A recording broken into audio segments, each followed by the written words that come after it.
십자가에서 예수님이 하신 말씀과 또 십자가를 두고 이루어진 여러 가지 일들을 볼 때에 과연 예수님은 하나님께서 보내신 그의 아들이시며 성경에 예언되어 있는 바로 그 구원자 메시아라고 하는 것을 더욱 확신하여 알게 됩니다. 이 세상에 여러 종교가 있고 사람들마다 나름 어떤 인물을 대상으로 그를 구원자로 여기며 메시아로 추앙할지라도 그들이 참 구원자가 될 수 없는 결정적인 이유는 그들은 성경이 메시아에 대해서 말하고 있는 예언에 전혀 부합되지 않을 뿐만 아니라 그들 가운데 인생들의 구원을 위해서 저들의 죄값을 치르고 고난과 죽임을 당한 사람은 한 사람도 없다고 하는 것입니다. 어제 새벽에도 제가 또 말씀을 드렸지만 예수님께서는 단 한 번도 연대기적인 크로노스의 시간을 사시지 않고 하나님의 구원 역사를 이루어 가시는 하나님의 시간, 곧 카이로스의 시간을 사셨습니다. 예수님께서 십자가를 지실 때 십자가형을 집행하던 군인들이 모여서 어떤 일을 행했으며 그것을 성경은 무엇이라고 말하는가 우리가 한번 보기를 원합니다.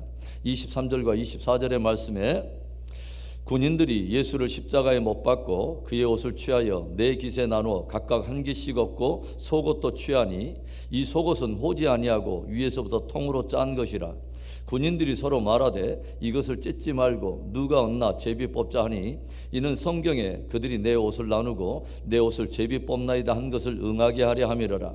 군인들은 이런 일을 하고 군인들이 예수님의 겉옷을 가져다가 네 조각으로 나누고 한 깃씩을 가졌고 속옷도 취하려고 하다가 그 옷은 위로부터 아래로 호지 아니하고 통으로 된 옷인 것을 알고 그 속옷은 찢지 말고 제비를 뽑아서 한 사람에게 몰아주자 그렇게 정했다고 하는 거예요. 그냥 표면적으로는 마치 군인들이 자기들끼리 그냥 어떤 일을 하나보다라고 생각할 수 있지만 오늘 말씀에는 뭐라고 들려주고 있습니까? 군인들이 예수님의 겉옷을 가진 후에 속옷을 제비에 뽑아서 그렇게 가진 그 일이 이미 메시아의 고난과 연결하여 된 구약의 말씀을 그대로 이루기를 원했고 또 그렇게 이루어졌다고 하는 것입니다. 메시아의 고난을 노래하고 있는 시편 22편 18절에는 이런 말씀이 있어요. 내 겉옷을 나누며 속옷을 제비 뽑나이다. 얼마나 놀랍습니까 여러분?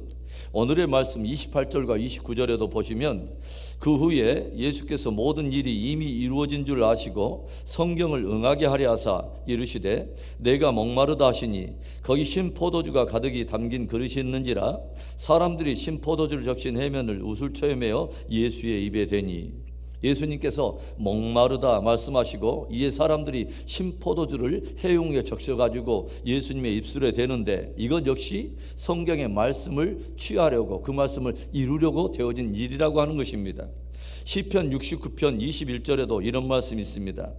그들이 쓸개를 나의 음식물로 주며 목마를 때는 초를 마시게 하였사오니.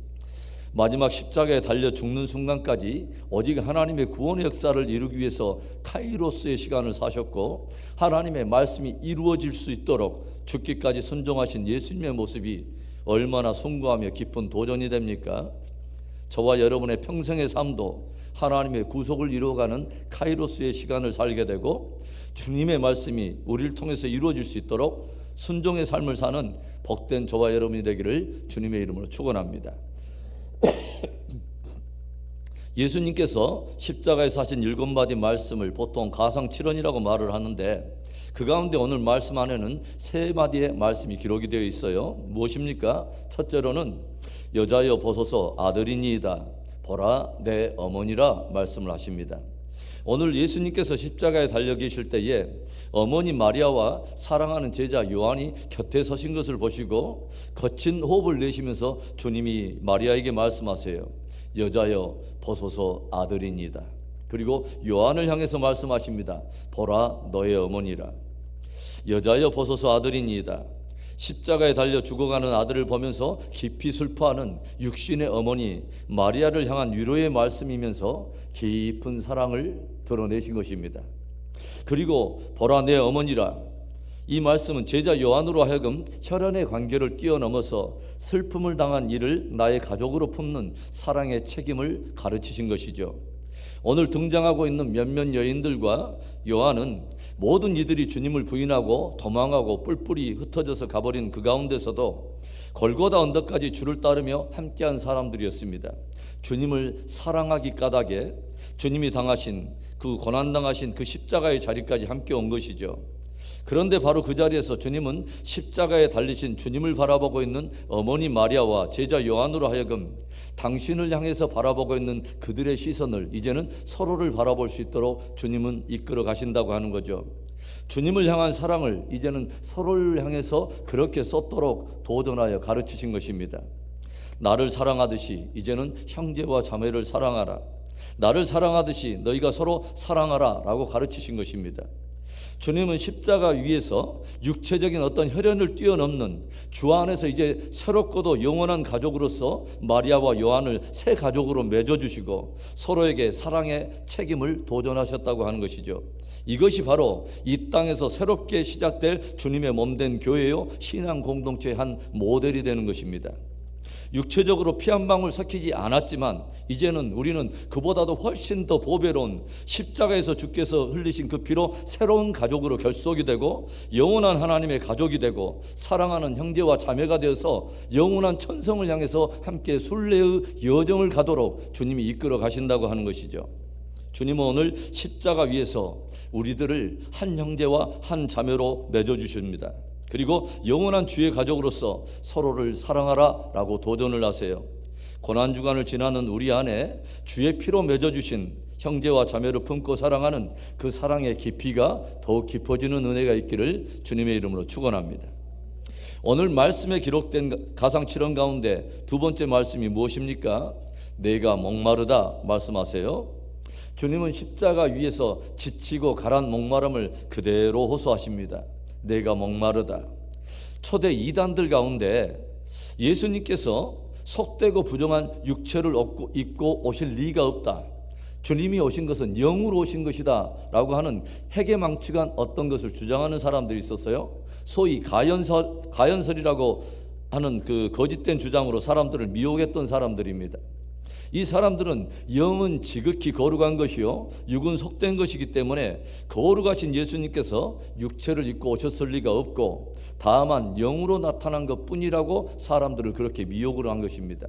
그리고 저들은 우리들이 한번 믿어서 구원을 얻게 되면 영원히 구원을 얻었기 때문에 속되고 부정한 육체로는 어떤 죄를 저질러도 더 이상 우리의 구원에는 영향을 미치지 않는다고 사람들을 미혹함으로 사람들이 죄를 범하는데 담대한 마음을 갖도록 부추기는 역할을 합니다. 여러분, 만일에 예수님께서 육체로 오지 않고 영으로 오셨다면 어떤 일이 벌어질까요? 예수님의 탄생으로부터 시작해서 예수님의 십자가의 사건에 이르는 모든 생애가 하나의 환영으로 끝나는 것입니다. 그렇다면 그분께서는 육체를 입고 있는 인간들을 대표하실 수 없고, 그렇다면 그분이 십자가를 지신 바로 그것은 육체를 입고 있는 인간들의 죄를 대속할 수 없다고 하는 것이죠. 성경이 무엇을 경고합니까? 예수께서 육체를 입고 오신 이것을 부인하는 것이 바로 적그리스도에 속한 사람들의 특징이라고 성경 경고하고 있습니다. 성경은 분명하게 예수님을 말씀이 육신을 입고 우리 가운데 오신 하나님이라고 소개를 하고 있어요. 오늘 예수님께서 십자가에서 목마름을 호소하시며 내가 목마르다 외치시는 것은 주님이 우리와 같이 혈과 육을 입으신 완전한 인간이심을 드러내신 것입니다. 주님의 목마름은 우리로 하여금 영원히 목마르지 않는 생수를 마시게 하기 위한 목마름이었습니다.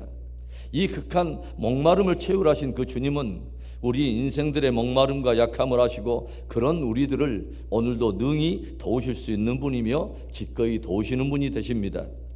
그리고 주님의 목마름은 다만 육체적인 갈증으로 인한 목마름만은 아니었을 거예요.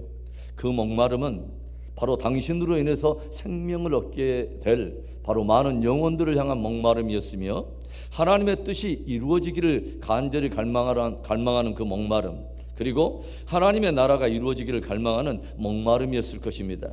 이사야서 53장에는 이런 말씀이 기록되어 있어요. 10절과 11절의 말씀에 여호와께서 그에게 상함을 받게 하시기를 원하사 질고를 당하게 하셨은즉 그의 영혼을 속건제물로 드리기에 이르면 그가 씨를 보게 되며 그의 날은 길 것이요 또 그의 손으로 여호와께서 기뻐하시는 뜻을 성취하리로다. 그가 자기 영혼에 수고한 것을 보고 만족하게 여길 것이라. 나의 의로운 종이 자기 지식으로 많은 사람을 의롭게 하며 또 그들의 죄악을 친히 담당하리로다. 그가 자기 영혼을 석권 제물로 드리게 되면 많은 씨앗들을 보게 될 것이고 그가 자기의 영혼에 수고한 것을 보고서 만족하게 여길 것이라. 그 고통과 목마름을 견디며 마침내 십자가를 통해서 많은 영혼들이 생명을 얻게 되는 것을 보고서 자기 영혼에 수고한 것을 보고서 만족하게 여기실 것이라. 고난주간을 지나는 우리 안에도 주님과 주님의 나라에 대한 목마름, 그리고 잃어버린 영혼에 대한 목마름이 회복되기를 바랍니다. 그 목마름으로 우리가 주를 예배하며 그 목마름으로 복음을 전하는 저와 여러분이 될 수 있기를 주님의 이름으로 축원합니다. 오늘 말씀에 기록된 가상 7원의 말씀 무엇입니까? 마지막 세 번째로 다 이루었다 주님이 말씀하십니다. 30절의 말씀, 예수께서 신포도주를 받으신 후에 이르시되 다 이루었다 하시고 머리를 숙이니 영원히 떠나가시니라. 예수님께서 이 땅에서 마지막 하신 말씀이 무엇이냐면 다 이루었다라는 말씀입니다. 십자가를 통해서 마침내 다 이루었다라고 하는 것이죠. 여기서 다 이루었다라고 하는 이 헬라어는 테텔레스타이라고 하는 단어죠. 이 용어가 사용되는 경우는 바로 이런 경우입니다. 주인이 노예 또는 하인에게 어떤 일을 맡겼을 때 그 일을 다 마친 노예나 하인들이 주님 앞에 와가지고 주인 앞에서 고백하는 말이 테텔레스타이, 주님 다 이루었습니다 라고 하는 것이죠. 다 끝냈다는 것이죠. 완전히 그 일을 마쳤다고 하는 것이죠.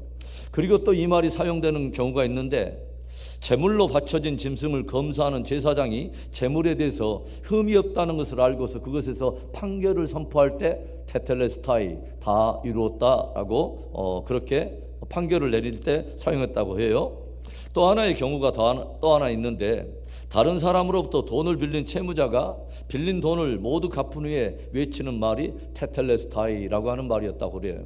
다 갚았다고 하는 것이죠. 그렇다면 이런 의미들을 종합해서 연결해서 예수님께서 십자가에서 다 이뤘다라고 선포하신 그 말의 의미를 우리는 어떻게 정리해 볼 수 있을까요? 하나님께서 당신을 보내서 이루기를 원하는 모든 하나님이 맡기신 일을 다 이루셨다는 것입니다.